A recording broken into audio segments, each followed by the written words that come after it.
স্বাগতম কৰিছোঁ। আজি হৈছে 2026 বৰ্ষৰ 1 জানুৱাৰী আৰু সকলোকে মোৰ ফালৰ পৰা নৱবৰ্ষৰ আন্তৰিক শুভেচ্ছা আৰু অভিনন্দন জ্ঞাপন কৰিছোঁ। সকলোৰে দিনবোৰ ভালে যাওক, ভালে থাকক, সকলোৰে মন ৰং ৰয়েছেৰে ভৰি পৰক, তাকে কামনা কৰিছোঁ আজি তাৰোপৰি দেখিছেনে ৰাইজ, পাইছেনে নলবাৰী আকাশত মই মানে কিবা এটা কৰাৰ সময়তে চব দিব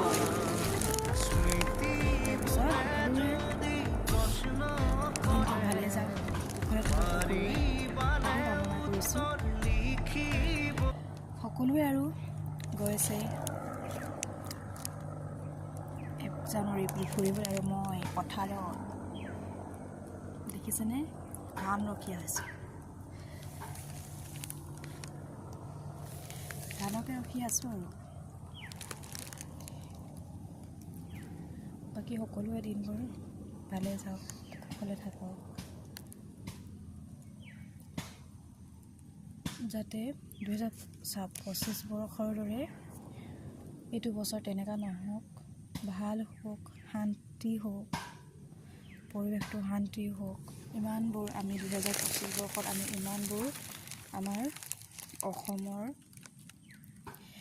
ইমানবোৰ মহান মনীষীসকলক হেৰুৱালোঁ, জুবিন দাক হেৰুৱালোঁ, আমাৰ টি.কে. হিয়াৰ আমঠু।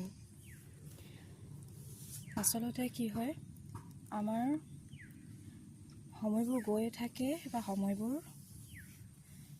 সময়বোৰতো গৈয়ে থাকিব, কিন্তু এই 2025 বৰ্ষটো আমাৰ বাবে সদায় মনত থাকিব, স্মৰণীয় হৈ থাকিব এই দিনটো বা এই বছৰটো। সেই দিনটো আমাৰ মাজৰ পৰা, অসমৰ বুকুৰ পৰা হিয়াৰ টুকুৰা, হিয়াৰ আমঠু জুবিন দা নাইকিয়া হৈ গ'ল।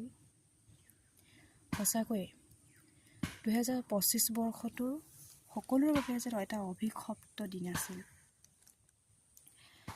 আকৌ 2026 বৰ্ষত আমি তেনেকাবোৰ বা আমাৰ হিয়াৰ আমঠু, আমি ভাল পোৱা মানুহবোৰক আমি হেৰুৱাব নিবিচাৰোঁ, ভাল হওক তাকে কামনা কৰিছোঁ আৰু বাই।